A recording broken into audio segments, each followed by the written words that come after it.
students, welcome you once again to my class. And today it is going to be the class of text discussion. And of course, this is the class that is going to be obviously on lesson 5 of class 10. And the title of the text that is there in the lesson, that is a Runaway Kite, Our Runaway Kite by Lucy Maud Montgomery. Okay, actually the other day, means in my earlier class, I covered the first unit of the text, and today it is going to be our discussion on the rest two units, that are unit 2 and unit 3. And of course we would try to go deep in the analysis of the text as far as possible on my behalf, but at the same time it is your duty as well to take down the necessary word meanings that I would just tell you, or I would just explain in course of my discussion. আমি যখন পড়াবো তখন কিন্তু প্রাসঙ্গিকভাবে যে সমস্ত শব্দের অর্থগুলো বলে যাবো, সেই শব্দার্থগুলো বা শব্দের মিনিংগুলোকে তোমরা একটু নোট ডাউন করে নিও। তো আমরা শুরু করি তাহলে। আমরা মোটামুটি যে জায়গাটা ড্রপ করেছিলাম ইউনিট 1-এর শেষে, that was the point where we were informed that the two little children, Philippa and Claude, are a bit sorry not to have any close relatives of theirs like aunt, uncle, cousins, and obviously so on. But we also came to know that once they asked their father about their absent relatives or dear and near ones, but at that question their father felt so depressed, so sad, that in its reverse it felt to them that it is better not to have any relative. ওকে, তো মোটামুটি আমরা এইটুকু দেখেছিলাম যে বাচ্চা দুটো কিন্তু feel করে, অবশ্যই মিস করে তাদের ওই অনুপস্থিত আত্মীয়দের, কাকা বা স্বজন যারা কাকা জ্যাঠা পিসি, তাদের তুতো ভাই বোনেদেরকে মিস করে খুব। মিসিং ফিলিংটা কিন্তু কেবল খেলা সাথীর অভাবের জন্য তা নয়, অ্যাকচুয়ালি এটা আমাদের প্রত্যেকের মধ্যে একটা কমন ফিলিং যে আমরা নিজেদের মানুষদের পেতে চাই গেছে। তো কিছু করার নেই, কারণ তারা প্রশ্নটা যখন করেছিল তাদের বাবাকে, তো তাদের বাবা এতটাই সরি ফিল করেছিলেন তারা আর ওই ব্যাপারে প্রশ্ন করেনি। তো আমরা ওখান থেকে আজকে শুরু করছি। Let's move on to unit 2 of the text. It is always lovely on the Big Half Moon in summer. সামারে বিগ হাফ মুন এই আইল্যান্ডটা, as well as the harbour, as well as the lighthouse, everything looks quite beautiful. Mostly the island itself, কারণ আইল্যান্ডেই তো সব কিছু রয়েছে, তাই না? তো দ্বীপটা সব মিলিয়ে, তার বন্দর, তার লাইট হাউস, তার সারাউন্ডিং যে ন্যাচারাল সিনারিও, সব কিছু মিলে দারুণ দেখতে লাগে, খুব সুন্দর। কখন না গ্রীষ্মে। গ্রীষ্ম বলতে তো আর্লি পার্টটাকে আমরা স্প্রিং বলতে পারি, এটাই স্বাভাবিক। অর্থাৎ যখন টেম্পারেচারটা বাড়তে থাকে, শীতের ফ্রিজিং পয়েন্টের উপরে চলে যায় টেম্পারেচার, বরফ গলে যায়, তখন দারুণ সুন্দর লাগে। when it is fine means when the weather is fine, যখন আবহাওয়াটা অনুকূল থাকে, এখানে ফাইন মানে হচ্ছে favourable. Okay, the harbour is blue and calm. বন্দরটাকে নীলচে দেখতে লাগে। বন্দরকে মানে বন্দর সংলগ্ন সমুদ্রটা। অ্যাকচুয়ালি সব জায়গার সমুদ্রের জল কিন্তু নীলচে হয় না। যেমন আমাদের দীঘার কাছাকাছি যে সমুদ্র, সেখানে আমরা দেখি পার্শ্ববর্তী হয়তো কয়েকটা নদীর মোহনা থাকার জন্য পলি চলে আসে, তাই জলটা একটু ঘোলাটে। তো আবার কোথাও দেখা যাবে খুব স্বচ্ছ। গোয়ায় যদি যাও বা আমরা যদি যাই তাহলে দেখতে পাবো সমুদ্রের জলটা কিন্তু খুব নীলচে স্বচ্ছ। যাই হোক, এখানে বলছে যে নীলচে দেখায়, with little wind and ripples. অল্প অল্প বাতাস বইতে থাকে এবং তার সঙ্গে থাকে কি রিপলস, ছোট ছোট ঢেউ। Actually waves are larger ones, they are a bit violent. আর হালকা তিরতিরে বাতাসে জলের উপরে যে ছোট ছোট ঢেউ ওঠে, পুকুরের জলে বিশেষ করে আমরা দেখি, এগুলোকে আমরা রিপল বলি। ওকে, তো এখানেও দেখতে পাচ্ছি সমুদ্রের জলে রিপলস ছিল। অ্যাকচুয়ালি আমার যেটা গ্রামের বাড়ি, সেখানে কাছাকাছি সমুদ্র রয়েছে, শৌলা, যেটা বেশ কিছুদিন ধরেই খবরের শিরোনামে ছিল, কারণ ইয়াস ওখানে খুব ব্যাডলি হিট করেছিল। ওখানে কিন্তু সমুদ্র বেশ শান্ত, অর্থাৎ ছোটো ছোটো ঢেউ থাকে। তবে এখন কিন্তু সমুদ্র এগিয়ে এসছে এবং একটু ভায়োলেন্ট হয়ে গেছে। যাই হোক, every summer we had some hobby. প্রত্যেক বছর গ্রীষ্মে আমরা একটা হবির চর্চা করতাম, বা শখকে চর্চা করে একটু আনন্দ পাওয়ার চেষ্টা করতাম। এখানে একটু কথা বলে রাখি, হবি মানে শখ আমরা জানি, আর প্যাস টাইম এই শব্দটা PASTIME প্যাস টাইম এই শব্দটা যদি না জানো এখানে জেনে রাখো, প্যাস টাইম মানে হচ্ছে অবসর বিনোদন। That is a basic difference between hobby and pastime. Actually আমরা হবি যেটা সেটা কাল্টিভেট করি আমাদের মধ্যে ক্রিয়েটিভিটিকে এনহ্যান্স করার জন্য, বা হবির মধ্যে একটা ক্রিয়েটিভিটি থাকে।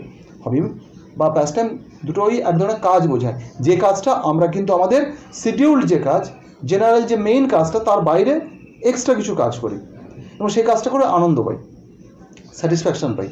এই স্যাটিসফ্যাকশান পাওয়ার ক্ষেত্রে দুটো ব্যাপার আছে। কেউ দেখা গেল টিভি দেখে স্যাটিসফ্যাকশান পায়, কেউ ঘুমিয়ে স্যাটিসফ্যাকশান পায়। সেটা তার অবসর বিনোদন হতে পারে, কিন্তু ওটা তার হবি নয়। কেউ যদি বলে আমার হবি ঘুমোনো, কেউ যদি বলে আমার হবি খেয়ে যাওয়া, কেউ যদি বলে আমার হবি টিভি দেখা, ডেফিনেটলি তারা ভুল বলছে। কারণ হবির মধ্যে ক্রিয়েটিভিটি থাকতে হবে। কেউ যদি বলে আমার হবি হচ্ছে গার্ডেনিং, কেউ বলে যদি আমার ছবি আঁকা হবি, কেউ বলে কবিতা লেখা, দেন ইট ইজ কোয়াইট ওকে। ব্যাপারটা কি বোঝাতে পারলাম? তাহলে প্যাস টাইম আর হবির মধ্যে একটা ফারাক রয়েছে। অবসর যাপন আর শখ দুটোর মধ্যে এই ফারাকটা কিন্তু একটু প্লিজ মাথায় রেখো। Every summer we had some hobby. The last summer before Dick and Mimi came we were crazy about kites. Actually এটা হতো কেন না, তারা যখন মেনল্যান্ডে শীতে থাকতো, শীতের সময় তারা তো মেনল্যান্ডে কাটাতো, সেখানকার মানুষজনের কাছ থেকে, তাদের পরিচিত জনের কাছ থেকে তারা কিছু জিনিস শিখে আসতো। সেই জিনিসটা তারা কিন্তু এখানে কাল্টিভেট করতো। যেমন আমাদের ছোটোবেলায় দু তিনটে আমি হবির কথা বলতে পারি। আমরা ক্লে মডেলিং করতাম। ক্লে মডেলিং বলতে আমার এক জেঠতুতো দাদা, উনি খুব ভালো মৃৎশিল্পী, তো তিনি দারুণ দারুণ সব মূর্তি করেন। তাকে দেখে আমরা আমাদের মতো করে ছোটো ছোটো মূর্তি বানানোর চেষ্টা করতাম। ভালো হয়তো হতো না, ডেফিনেটলি ভালো হতো না, কিন্তু ওটা আমাদের কাছে একটা বিশাল আনন্দের ব্যাপার ছিল। তাকে রোদে শুকানো, তাকে আবার রং করা, ইত্যাদি ইত্যাদি ছিল। ঠিক আছে? বা ঘুড়ি বানানো, এখানেও সেই ব্যাপারটাই বলেছে। গার্ডেনিং ছিল আমাদের। তো যাই হোক, এই সমস্ত ব্যাপার ছিল। কি বলছে যে ওরা এই হবি চর্চাটাও গ্রীষ্মে মেতে উঠতো, কারণ শীতে মেনল্যান্ডে গিয়ে তারা কিছু শিখে আসতো, নতুন কোনো জিনিস বা নতুন কোনো কাজ যেটা তারা এসে এখানে চর্চা করার চেষ্টা করতো। তো গত বছর গ্রীষ্মে হলো কি, গত বছর গ্রীষ্মে ডিক এবং মিমি আসার আগে, ডিক এবং মিমি না আসা পর্যন্ত কি ঘটেছিল, we were crazy about kites. আমরা ঘুড়ি নিয়ে প্রায় পাগল হয়ে গেছিলাম। ক্রেজি মানে হচ্ছে কি ওভার অ্যাটাচড, ওভার এক্সাইটেড, এই ব্যাপারটাকে আমরা ক্রেজি বলি। এটাকে সত্যি সত্যি ইনস্যানিটি নাকি পাগলামি মনে হচ্ছে ইনস্যানিটি, কিন্তু আমরা বাংলাতে যে শব্দটা পাগলামি, এটা বিভিন্ন অর্থে ব্যবহার করি। কেউ যদি বলি যে আমি পাগলের মতো এটাকে ভালোবাসি, তার মানে সত্যি কি সে পাগল? নো, ওইখানে পাগল বলতে ক্রেজি বোঝানো হচ্ছে, over excited, over attached. Okay, তো আমরা ঘুড়ি নিয়ে প্রায় পাগল হয়ে গেছিলাম। A boy on the mainland, মূল ভূখণ্ডের একটা ছেলে, শোড ক্লডকে দেখিয়ে দিয়েছিল ওকে হাউ টু মেক দেম, কী করে ঘুড়ি বানাতে হয়। ঘুড়ি বানানোর জন্য কিন্তু যথেষ্ট দক্ষতা লাগে, স্কিল লাগে, একটু মাপজোকের ব্যাপার আছে, অনেকগুলো মেজারমেন্ট, এবং তাকে ঠিকঠাক করে কাগজগুলো কাঠির সঙ্গে জোড়া, ঠিকঠাক মাপে জোড়া, কাগজগুলোকে ঠিক মাপে কাটা, অনেক ব্যাপার আছে ওর মধ্যে। তো আমরা ছোটোবেলায় কিন্তু এটা বানাতাম, এবং ডেফিনেটলি আমাদের কাছে বানানো ছাড়া খুব একটা অপশান থাকতো না, কারণ কেনা ঘুড়ি আমাদের ওই প্রত্যন্ত গ্রামে খুব একটা পাওয়া যেত না। আর যদি বা দু একটা দোকানে পাওয়া যেত, ওই যে পয়সা দিয়ে কিনতে হবে, যদিও তখন মনে হয় খুব বেশি হলে 25 পয়সা দাম ছিল, 25 পয়সা 20 পয়সা এরকম দাম ছিল ঘুড়ি। পরের দিকে একটু বাড়লো, হয়তো একটু ডিজাইনার ঘুড়ি তখন 50 পয়সা হলো, কিন্তু ওই 25 পয়সা 50 পয়সা আমাদের কাছে থাকতো না। ঠিক আছে? ফলে ঘুড়ি বানানো ছাড়া আমাদের হাতে কোনো অপশান ছিল না, এবং সেক্ষেত্রে আবার পেটানি খাওয়ার একটা সম্ভাবনা থাকতো, কারণ আমরা অঙ্কের খাতা বা যে খাতা বড় বড় খাতাগুলো থাকতো সেখান থেকে পৃষ্ঠা ছেড়ে নিয়ে ঘুড়ি বানানোর চেষ্টা করতাম, ছোটো ছোটো ঘুড়ি। বা কারো বাড়ি থেকে পুরনো খবর কাগজ পেলে, খবরের কাগজ তো আমাদের গ্রামের দিকে আসে না ডেলি, দু একজনের বাড়িতে কাঁথিতে এলে তারা হয়তো কিনে নিয়ে যেতেন। অনেক সাধ্য সাধনা করে 2-4টা খবরের কাগজ ওদের কাছ থেকে নিয়ে আসার পরে ওগুলো দিয়ে আমরা একটু বড়ো সাইজের ঘুড়ি বানাতে পারতাম। তো সেই খবরের কাগজ বা লেখার খাতা থেকে ছেঁড়া পাতা, আর লেখার খাতা থেকে পাতা ছেঁড়া হয়েছে এটা জানতে পারলেই কোয়াইট ন্যাচারালি বাবা মা নিঃসন্দেহে খুশি হবেন না, ফলে বকাবকি বা একটু অল্প বিস্তর পিঠে পড়তো। যাই হোক না কেন, যেটা হতো কি যে গত বছর গ্রীষ্মে হলো কি, a boy on the mainland, মূল ভূখণ্ডের একটি ছেলে ওকে showed Claude how to make them, দেখিয়েছিল ক্লডকে কীভাবে ওটা বানাতে হয়। শো মানে দেখানো। ব্যাক অন দ্য আইল্যান্ড, তারপরে হলো কি আমরা যখন মেনল্যান্ড থেকে আইল্যান্ডে ফিরে এলাম, we made plenty of kites, আমরা প্রচুর প্রচুর ঘুড়ি তৈরি করলাম। Claude would go round, Claude would go around to the other side of the island. Claude ঘুড়ি বানিয়ে করতো কি, চলে যেত দ্বীপটার অন্যদিকে, ছোট দ্বীপ আর কি, খুব একটা বড় দ্বীপ নয়, তো দ্বীপের অন্যদিকে ঘুরে চলে যেত। আমি থাকতাম এই দ্বীপটাতে। কে বলছে? ন্যারেটারকে ওই মেয়েটি, ফিলিপ্পা। ওকে, নামটা এখনও যদিও পাইনি, একটু পরে পাবো। And we would play shipwrecked mariners, আমরা খেলতাম জাহাজ ডোবা নাবিকের খেলা।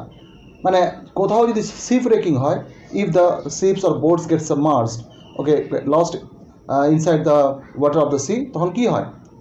তখন নাবিকরা যেদিক এদিক ওদিক ভেসে যায়, এবং ভেসে গিয়ে কে কোথায় ওঠে তার ঠিক নেই। যদি দেখা যায় কোনো একটা দ্বীপে হয়তো দুজন নাবিক উঠেছে, এ এক প্রান্তে ও আর এক প্রান্তে, কেউ জানে না, তখন কেউ তো জানে না অন্যজন বা অন্য কেউ উঠেছে কিনা, আদবে কেউ বেঁচেছে কিনা। রেস্কিউড হওয়ার জন্য দু একটা কায়দা এই সমস্ত নাবিকেরা অনুসরণ করেন। কায়দাগুলো কি না, যদি আগুন জ্বালানো সম্ভব হয় তাহলে আগুন জ্বেলে ধোঁয়াটা যাতে কন্টিনিউ উঠতে থাকে, আগুন জ্বেলে সেটার উপরে কাঁচা কোনো গাছপালার ডাল চাপা দেওয়া হয় যাতে ধোঁয়াটা বেশি হয়। নাহলে যদি ফাঁকা সি বিচ হয় তাহলে ওখানে লাঠি পুঁতে কোনো একটা পোশাকের টুকরো টাঙিয়ে রাখা, আর না হলে পাহাড়ের উপরে কোনো পোশাকের টুকরো টাঙিয়ে রাখা, ইত্যাদি ইত্যাদি ব্যাপার। এটা একটা আশা নিয়ে করা হয়, with this expectation that some other ships in some good condition passing by those or passing or going by those islands or by the island might, or there is some chance for them to find or might see the smoke rising up or the piece of cloth, okay, flapping in the wind, and thereby getting some idea that some person is here who is marooned here, যেখানে বিচ্ছিন্ন হয়ে কোনো কারণে রয়েছে, so let's rescue হিম। এই যে একটা ব্যাপার, এইভাবে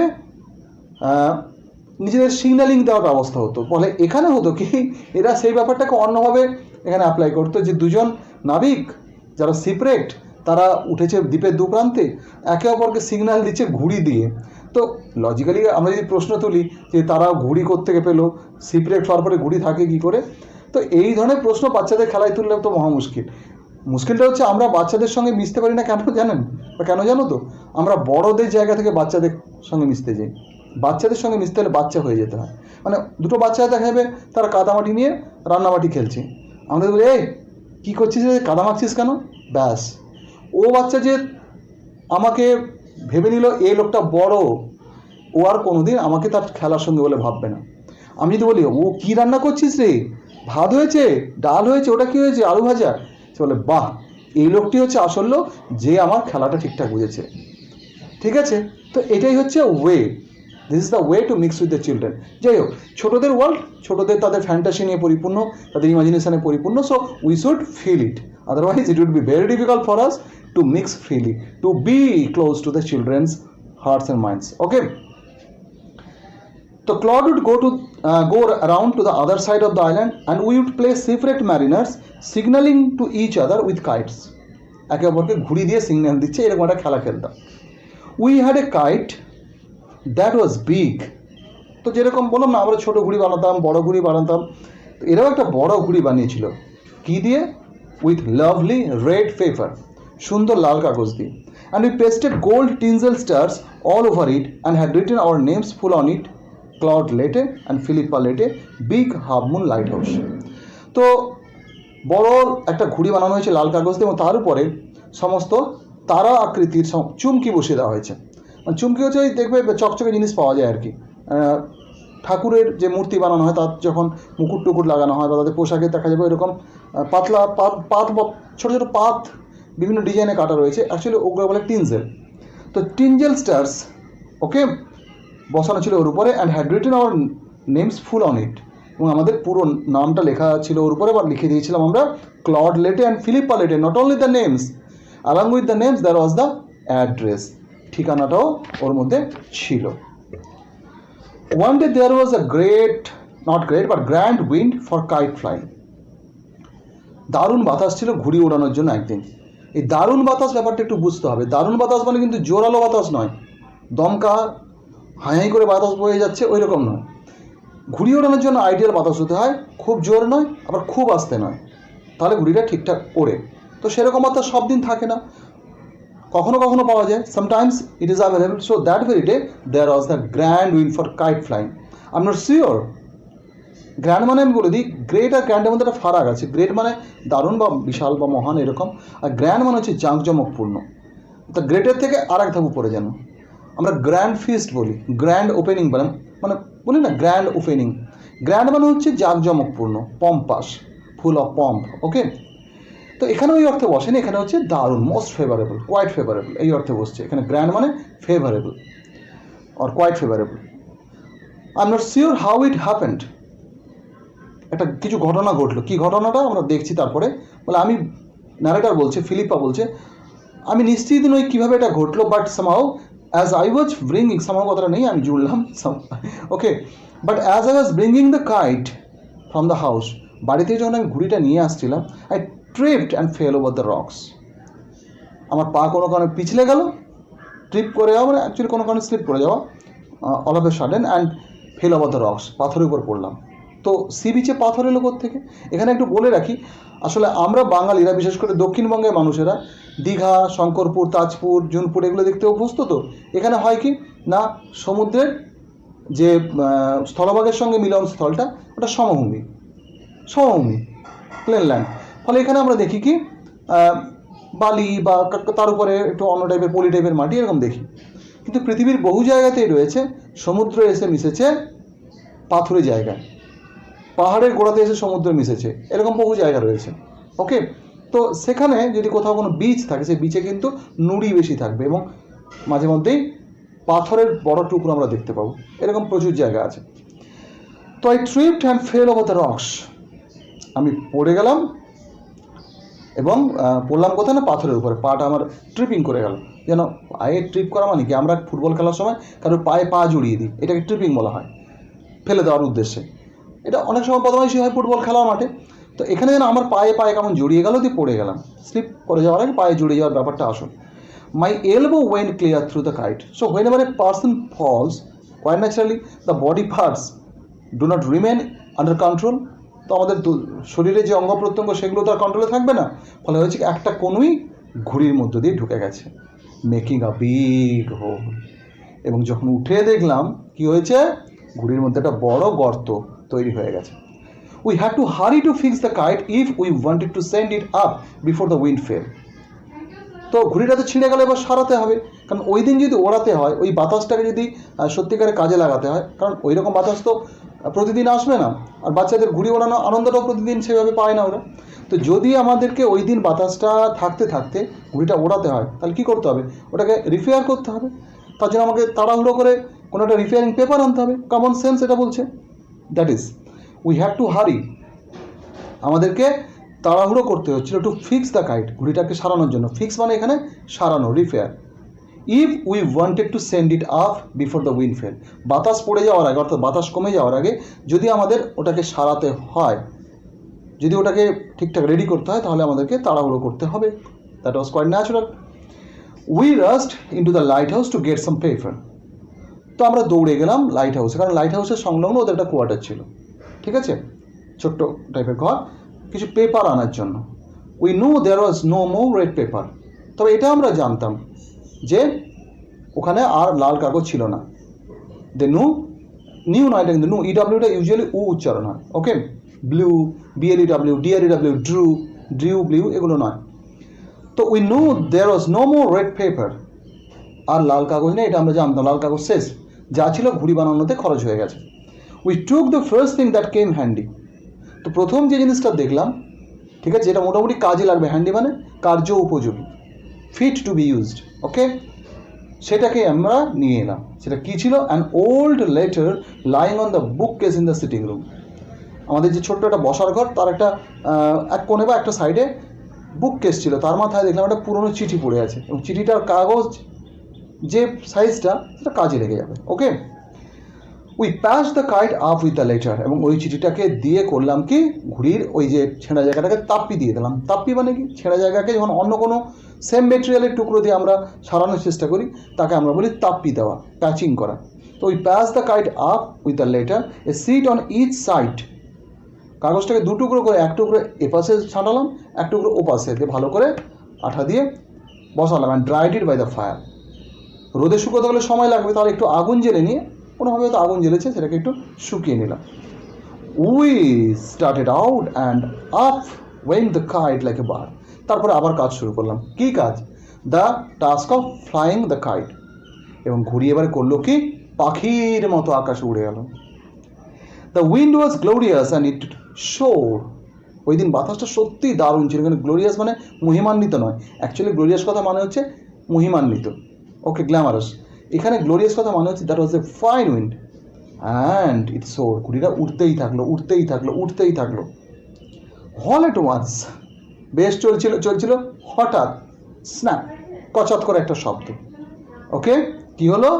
the cord was severed and there was Claude standing with a bit of cord in his hand looking foolish. শব্দটা হওয়ার পরে ক্লডের দিকে তাকিয়ে দেখি সে হাতে এক টুকরো সুতো নিয়ে বোকার মতো তাকে দেখতে লাগছে, হাঁ হয়ে দাঁড়িয়ে আছে, confuse, totally bewildered. Okay, Claude was at a loss, what happened? আমাদের এত সাধের ঘুড়ি সুতো কেটে, okay, floating in the air to some unknown destination. Okay, that's it. Our kite had sailed away over to the mainland. আমাদের ঘুড়ি উড়ে চলে গেল কোথায়? মূল ভূখণ্ডের দিকে। Unit 3। A month later, a letter came for father. এই ঘটনার মাসখানেক পরে একটা চিঠি এলো। A month later, এটা কিন্তু LATER, এটা কিন্তু লেটার, এটা ল্যাটার নয়। ওকে, LATER লেটার। আর LATTER ল্যাটার মানে হচ্ছে দ্বিতীয় ব্যক্তি বা বস্তু, ফর্মার ওয়ান, ল্যাটার ওয়ান, সেটা আলাদা জিনিস। LATER ল্যাটার নয়, এটা লেটার। LATER আর LATTER লেটার। তো a month later, a letter came for father. মাসখানেক পরে একটা চিঠি এলো বাবার জন্য। মাসখানেক পরে মানে এই ঘটনা মাসখানেক পরে। After he finish reading it, চিঠিটা পড়া শেষ করার পরে, his eyes looked as if he had been crying. তার চোখগুলো দেখে মনে হলো তিনি কাঁদছেন বা কাঁদছিলেন। Means actually there are something or some matter inside that particular letter that touched father and caused him cry or weep. Do you want to know what became of your kite? জানতে চাও তোমরা তোমাদের ওই যে কেটে যাওয়া ঘুড়ি ওই দিনে তার কি হয়েছে? What it brought to us, এটা আমাদের জন্য কি নিয়ে এসছে? ওকে, he said, then he sat down beside us and told us the whole story. তারপর বাবা আমাদের পাশে এসে বসলেন এবং পুরো ব্যাপারটা বললেন। স্টোরি মিনস এখানে the enter matter. Father had a brother and a sister. এতদিন ধরে যেটা জানতে চেয়েছে এরা আমাদের কোনো কাকা পিসি কেউ নেই কেন, তার উত্তর আজকে যেন ডিসক্লোজড হচ্ছে। যেন নয়, নিশ্চিতভাবেই আজকে তারা উত্তরটা পাচ্ছে তাদের ওই লং কন্টিনিউইং যে কোয়েশ্চেন্স বা কোয়ারিজ, যার উত্তর তারা একদিন পায়নি তার বাবার কাছ থেকে, আজকে সেই জিনিসটা ডিসক্লোজড হচ্ছে। Father had a brother and a sister. বাবার এক বোন ছিল, এক ভাই ছিল। He had quarrelled with his brother and left home. যেটা হয় কখনো কখনো দুর্ভাগ্যজনকভাবে হয়, পরিবারের সদস্যদের সঙ্গে মনোমালিন্য হয়, তর্ক ঝগড়া হয়, এবং সেটা কখনো কখনো এত সিভিয়ার জায়গায় চলে যায়, এক্সট্রিম পয়েন্টে চলে যায় যে সম্পর্ক নষ্ট হয়ে যায়। যদিও এটা কখনোই কাম্য নয়। মতভেদ থাকতে পারে, মতানৈক্য থাকতে পারে, কিন্তু সেটা কখনো এই পর্যায়ে যাবে না যাতে করে সম্পর্ক বিচ্ছিন্ন বা সম্পর্ক শেষ হয়ে যায়। Father had a brother and a sister. He had quarrelled with his brother and left home. বাড়ি ছেড়ে তিনি চলে যান ভাইয়ের সঙ্গে ঝগড়া করে। বছরের পর বছর কেটে গেল, উনি আর বাড়ি ফেরেননি। Years afterwards he felt sorry, that is the point.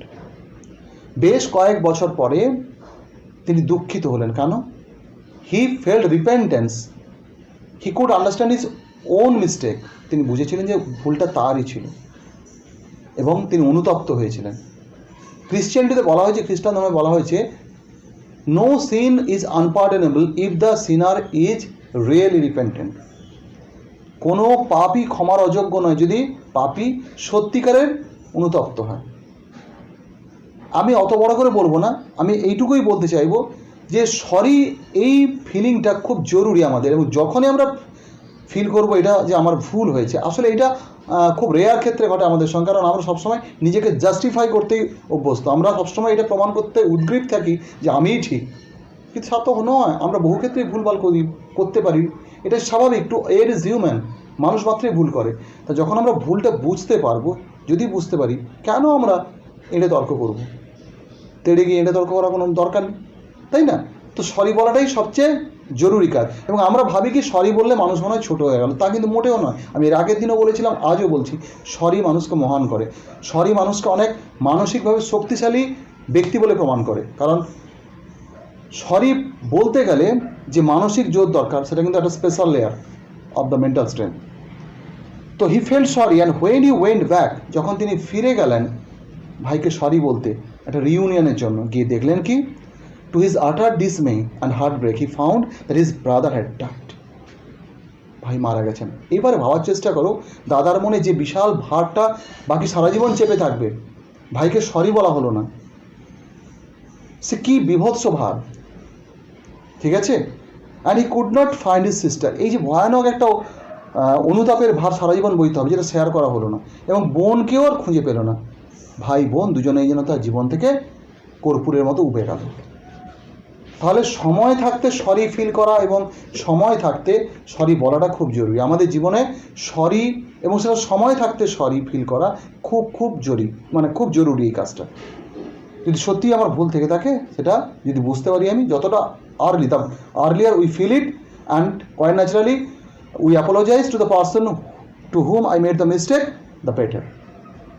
The letter father had just received, okay, was from his sister. আজকে যে চিঠিটা এই এসে পৌঁছেছে, সেটা তার বোনের কাছ থেকে। তিনি কে? আন্ট এস্থার, আমাদের সেই পিসি যার নাম এস্থার, তার কাছ থেকে, mother of Dick and Mimi. যে ডিক আর মিমি এখন আমার সঙ্গে বা আমাদের সঙ্গেই রয়েছে, তার মা তিনিও রয়েছেন, তিনি হচ্ছেন আমাদের পিসি। She was a widow.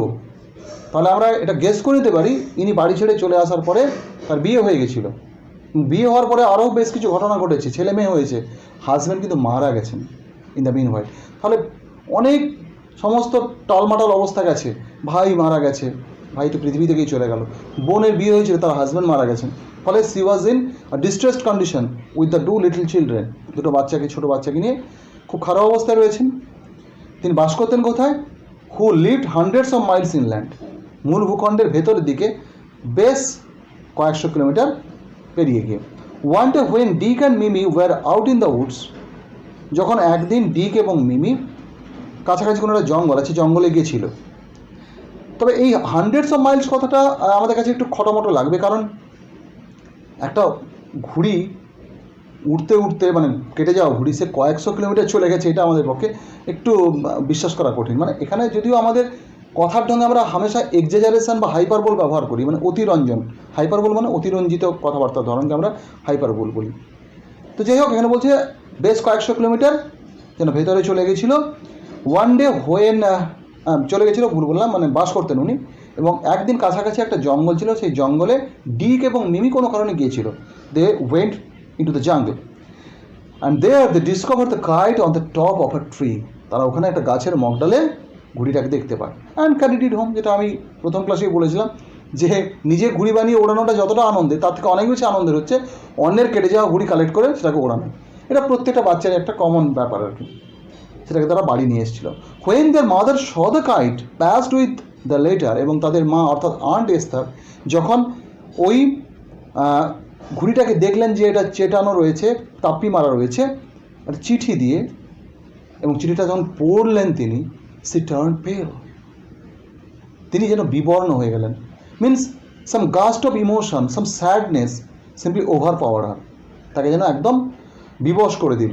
C turn pale, the colour of her skin, especially the cheeks simply turned pale. It was the very letter she had once written to her brother. এটা কোন চিঠি? এটা হচ্ছে সেই চিঠি যেটা কোনো এক সময় তিনি তার ভাইকে লিখেছিলেন। Philippa was her mother's name, এবং সবচেয়ে ইন্টারেস্টিং ব্যাপার, এই বাচ্চা দুটোর যে নাম, সেটা আসলে ছিল তার বাবার বাবা, অর্থাৎ এদের ঠাকুরদা ঠাকুমার নাম। ক্লড ছিল তার ঠাকুরদার নাম, এবং ফিলিপ্পা ছিল তাদের ঠাকুমার নাম, অর্থাৎ আন্ট এস্থারের বাবা মা একই রকমভাবে এদেরও বাবা মা, ঠিক আছে। তো it was the very letter she had once written to her brother, Philippa was her mother's name, অর্থাৎ এস্থারের মায়ের নাম ছিল Philippa, and Claude was her father's. She knew who we must be, এবং চিঠিটা পড়ে তিনি পরিষ্কার বুঝে গেলেন যে আমরা কারা।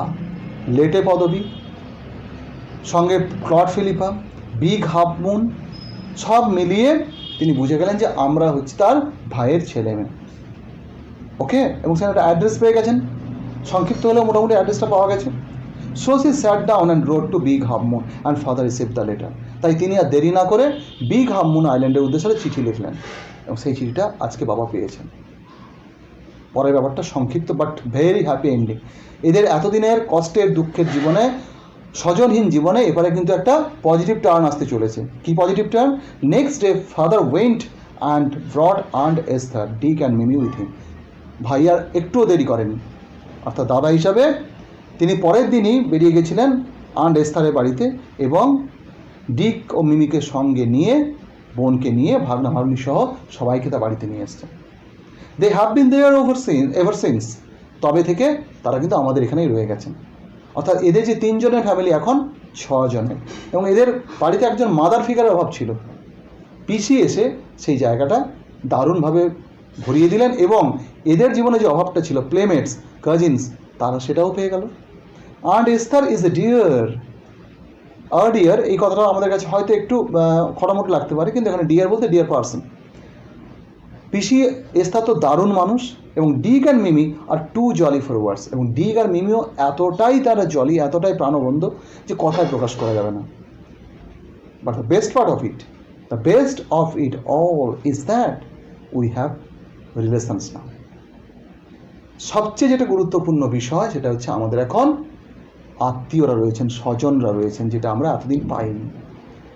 তাহলে আমি শুরুতে যে কথাগুলো বলেছিলাম যে ক্লাস 10-এ যে লেসনসগুলো রয়েছে সেখানে সম্পর্ককে গুরুত্ব দেওয়া হয়েছে, মানবিক সম্পর্কগুলোকে গুরুত্ব দেওয়া হয়েছে, এবং একই সঙ্গে মানুষের সঙ্গে নেচারের সম্পর্ককেও খুব এমফাসাইজ করা হয়েছে। গল্পটা শেষ হলো সেই জায়গাতে। তো এখান থেকে দুটো জিনিস আমি জাস্ট হাইলাইট করে এই ক্লাসটা আজকে শেষ করবো, ডিসকাশনের ক্লাস। যেটা অলরেডি আমি বলে এসেছি, আরেকবার স্মরণ করিয়ে দেওয়া, যে আমাদের কাছে সম্পর্ক হচ্ছে আশ্রয়। মানুষ বেঁচে থাকে সম্পর্কের মধ্যে। মানুষের কাছে বাড়ি মানে হচ্ছে বিল্ডিং নয়, মানুষের কাছে বাড়িতে ফেরা মানে হচ্ছে আশ্রয় ফেরা, সম্পর্কে আশ্রয় ফেরা। এবং সম্পর্ককে বাঁচাতে গেলে সবচেয়ে জরুরি হচ্ছে ইগোটাকে বিসর্জন দিতে হয়। ইগো বা অহং সম্পর্কের ক্ষেত্রে খুব খুব খুব ক্ষতিকারক। এবং যখনই আমরা যদি বুঝতে পারি যে আমাদের কোনো ভুল হয়েছে, তক্ষুনি উচিত আমাদের যত তাড়াতাড়ি সম্ভব ভুলটা স্বীকার করে নেওয়া, যার কাছে ভুলটা করেছি। তাতে আমি একটুও ছোট হয়ে যাব না, বরং দুটো জিনিস প্রমাণ হবে যে আমি অনেক বেটার মানুষ, আমি মানসিকভাবে শক্তিশালী মানুষ। আরেকটা এখানে লাস্ট পয়েন্ট আমার বলার রয়েছে, যদি কখনো মনে হয় সব কিছু বিচার বিবেচনা করেও যে আমার ভুল ছিল না, তাও সরি বলো। অবাক লাগছে শুনতে, বাট ইট ইজ রিয়ালিটি। কারণ তোমার ভুল না থাকা সত্ত্বেও তুমি যদি সরি বলো, এটা প্রমাণ করে যে তুমি তোমার সঙ্গে যে লোকটার সম্পর্ক ছিল সেই সম্পর্কটাকে এবং ওই লোকটাকে অনেক বেশি গুরুত্ব দিচ্ছ। যেখানে তোমার এই সরি বলাটা, নিজের দোষ না থাকা সত্ত্বেও সরি বলাটা কিচ্ছু ম্যাটার করছে না, রাদার এর একটা গুড রেজাল্ট আছে। কিছুদিন পরে যখন ওই মানুষটার মাথাটা ঠান্ডা হবে, সে কিন্তু বুঝতে পারবে যে ভুলটা ওর ছিল না, আমার ছিল। উল্টে যে লোকটার ভুল ছিল না সে সরি বললো আমাকে। সো তখন তার মধ্যে এমন একটা বোধ তৈরি হবে, এমন একটা ফিলিং আসবে যে উনি আর কখনো ওই ভুল ভালগুলো করবেন। ওকে, সো এইটুকু বলেই আজকের এই ক্লাসটা আমি শেষ করব with this good note that every one of you should have good relations in your life, because good relations are good shelters for our living. That's it. সবাই ভালো থেকো, stay well, thank you, meet you in the next class.